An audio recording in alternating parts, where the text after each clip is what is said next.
Hi guys, मैं हूं गौरी और आज के एपिसोड में वी विल डिस्कस 3 ऐसी स्टोरीज जो कि सिर्फ हेडलाइंस नहीं है बल्कि आपके लिए, आपके पोर्टफोलियो के लिए भी काफी ज्यादा इंपॉर्टेंट हो सकती हैं। एक potential multi billion dollar oil deal जो शायद रिलायंस को रिफाइनरी किंग बना सकता है। एक डिसरप्टिव एविएशन स्टार्टअप जिसमें जोमेटो के फाउंडर स्काई बसेस बनाने का प्लान कर रहे हैं और एक मसाले से भरा स्टॉक मार्केट का तड़का जिसमें स्पाइसेस किचन तक लिमिटेड नहीं रहे, आईपीओ तक पहुंच गए हैं। This video is going to be very interesting. Let's dive in.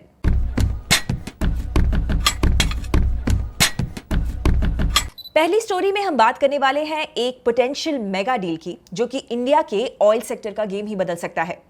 Now Russian oil company Rosneft जो नयारा एनर्जी की 49.13% शेयर होल्डर है, अब अपने स्टेक को बेचना चाहती है। नयारा एनर्जी ऑयल रिफाइनिंग और मार्केटिंग कंपनी है जो कि इंडिया में ऑयल रिफाइनरी और पेट्रोल पंप्स को ऑपरेट करती है।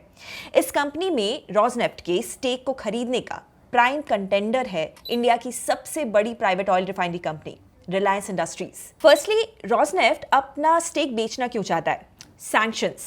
यूएस और यूरोप के सैंक्शंस की वजह से ये रशियन कंपनी अपने प्रॉफिट्स इंडिया से रशिया नहीं ले पा रही है। इनफैक्ट इंटरनेशनल बैंकिंग चैनल्स जैसे कि स्विफ्ट, एक्सिस और डॉलर यूरो ट्रांजैक्शंस पे भी रिस्ट्रिक्शंस है। नाउ इंडियन बैंक्स भी रोजनेफ्ट को पैसा रशिया भेजने से कतराते हैं क्योंकि उन्हें सेकेंडरी सैंक्शंस का डर होता है। 2017 में जब रोजनेफ्ट ने इंडियन एमएनसी एसआर ऑयल को $12.9 बिलियन में लिया था जो बाद में नयारा बना, तब किसी ने भी ये नहीं सोचा था कि जियोपॉलिटिक्स इतना ज्यादा ट्विस्ट करेगा। तो अब रोजनेफ्ट ये चाह रहा है कि वो इंडिया में फंसा हुआ पैसा मोनेटाइज करे, मतलब कि अपना स्टेक बेचकर लिक्विड कैश बनाए। और इसके लिए उनके ideal buyer is someone who has substantial earnings overseas और इज एन इंटरनेशनल कंपनी जिससे उनका पे आउट सैंक्शंस में ना फंसे। अब दूसरा एंगल, रिलायंस इसमें इंटरेस्ट क्यों ले रहा है? Because it makes total strategic sense. Nayara के पास 20 मिलियन टन्स पर एनम की रिफाइनरी है जो कि गुजरात के वाडीनाड टाउन में है। ये प्लेस लिटरली जामनगर के पास है जहां पर रिलायंस की एक मेगा रिफाइनरी ऑलरेडी है। So there is a definite location advantage. Plus अगर ये डील होती है तो रिलायंस इंडियन ऑयल कॉर्पोरेशन से भी बड़ा इंडिया का नंबर 1 रिफाइनर बन जाएगा। ऊपर से टोटल 97,000 से ज्यादा पेट्रोल पंप्स में से नयारा के पास इंडिया में 6,750 पेट्रोल पंप्स हैं जबकि रिलायंस के पास अभी सिर्फ 1970। So imagine the jump in the market share of Reliance in the petrol pumps if the deal is done. In fact usually सिर्फ ऑयल रिफाइनिंग प्रॉफिटेबल बिजनेस नहीं होता unless you have the petrol pumps as well.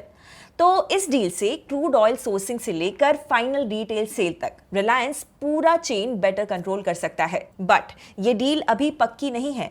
इसमें सबसे बड़ा road block है valuation. Rosneft Nayara energy का $20 billion का valuation लगा रहा है, लेकिन रिलायंस और आईओसीएल और ओएनजीसी जैसे पीएसयू प्लेयर्स और इवन सऊदी अरामको को भी ये वैल्यूएशन काफी ज्यादा लग रहा है।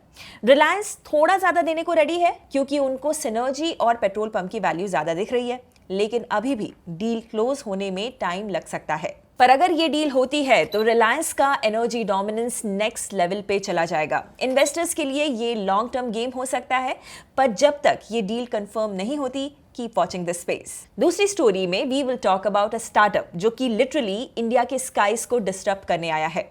जोमेटो के को फाउंडर दीपेंद्र गोयल ने एक नए एविएशन स्टार्टअप का अनाउंसमेंट किया है, LAT एरोस्पेस, और इसका गोल रीजनल एयर ट्रैवल को अफोर्डेबल, फ्रीक्वेंट और एक्सेसिबल बनाना है, स्पेशली टियर 2 और टियर 3 इंडिया के लिए। But how does Zomato founder venture into aviation? Hear me out.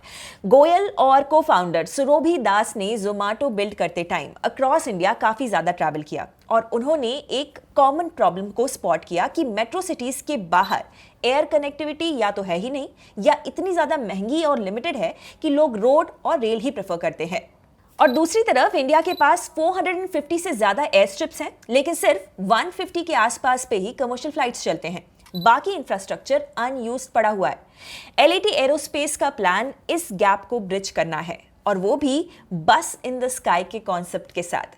Company छोटे 12 से 24 सीटर एयरक्राफ्ट बनाएगी जो कि स्टोल यानी कि short take off and landing capable होंगे।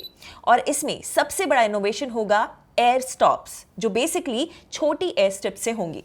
ये एयर स्ट्रिप्स एक पार्किंग लॉट के साइज के बराबर होंगी और यूजुअली सिटीज या टाउन्स के अंदर ही होंगी। तो तो इसके लिए ना ही कोई बड़ा रनवे चाहिए और ना ही कोई बड़ा एयरपोर्ट। अभी के लिए कंपनी ने $50 मिलियन रेज किए हैं, जिसमें से $20 मिलियन खुद गोयल ने लगाए हैं। वो अब एरोस्पेस इंजीनियर्स और एविएशन एक्सपर्ट्स को ऑन बोर्ड लाने की प्लानिंग में है। फ्रॉम एन इन्वेस्टर लेंस ये स्पेस थोड़ा सा रिस्की है। Aviation is capital intensive, regulated और इंफ्रास्ट्रक्चर हैवी।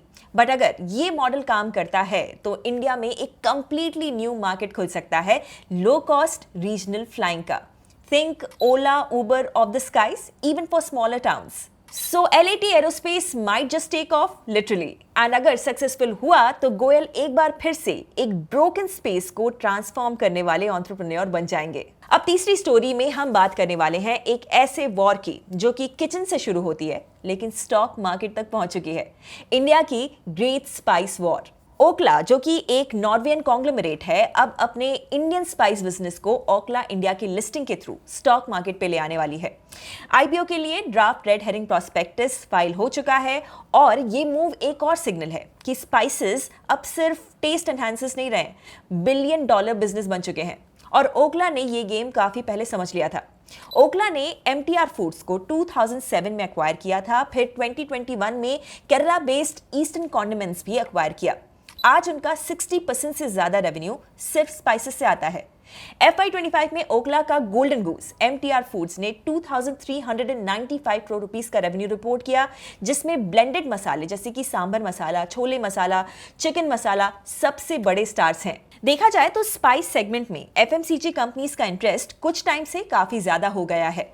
रिसेंट ईयर्स में आईटीसी ने सनराइज फूड्स को एक्वायर किया और टाटा ने ऑर्गेनिक इंडिया, डाबर और विप्रो भी स्पाइसेस ब्रांड्स को एक्वायर करने की रेस में है। और इसका प्राइमरी रीजन है margins. Pure spices around 30 to 35% gross margins देते हैं, जबकि ब्लेंडेड स्पाइसेस जैसे कि सांभर मसाला, छोले मसाला, इन पे तो 60% तक के ग्रॉस मार्जिन्स मिलते हैं, जो किसी भी एफएमसीजी प्रोडक्ट से काफी ज्यादा है। लेकिन यहां पर भी एक चैलेंज है, इंडिया का टेस्ट। हर स्टेट का अपना मसाला ब्लेंड है। अब बंगाल का मस्टर्ड हैवी, केरला का कोकोनट बेस्ड, पंजाब का गरम मसाला, तमिलनाडु का सांभर मसाला। इसीलिए national brands often regional dominance के सामने फेल कर जाते हैं when it comes to spices. MTR ने भी केरला में 4 बार ट्राई किया, बट फाइनली ओकला को केरला मार्केट के लिए ईस्टर्न कॉन्डिमेंट्स को खरीदना पड़ा। ऑल्सो 2000 ब्रांड्स स्पाइस मार्केट का 50% होल्ड करते हैं और रिमेनिंग 50% अनऑर्गेनाइज्ड है। तो ये इंडस्ट्री ओवरऑल काफी फ्रैगमेंटेड है। तो जब ओकला का आईपीओ आए, इन्वेस्टर के लिए ये सोचना इंपॉर्टेंट होगा कि क्या रीजनल फोकस और हाई मार्जिन्स की ये स्ट्रैटेजी सस्टेनेबल है। That's a wrap. आज की तीनों स्टोरीज में एक ही चीज का कॉमन थीम है, इंडिया का मार्केट इवॉल्व हो रहा है और जो ब्रांड्स या बिजनेसेस नए फॉर्मेट्स, नए जियोग्राफीज या फिर नए कंजम्पशन पैटर्न्स को समझ रहे हैं, वही लॉन्ग टर्म विनर्स बनेंगे। आपको इनमें से कौन सी स्टोरी सबसे ज्यादा इंटरेस्टिंग लगी, कमेंट्स में जरूर बताइएगा। एंड ऐसे ही वीडियोस देखते रहने के लिए हिट सब्सक्राइब बटन। मैं जल्द ही मिलूंगी ब्रांड न्यू वीडियो के साथ। Investment in securities market are subject to market risks. Read all the related documents carefully before investing.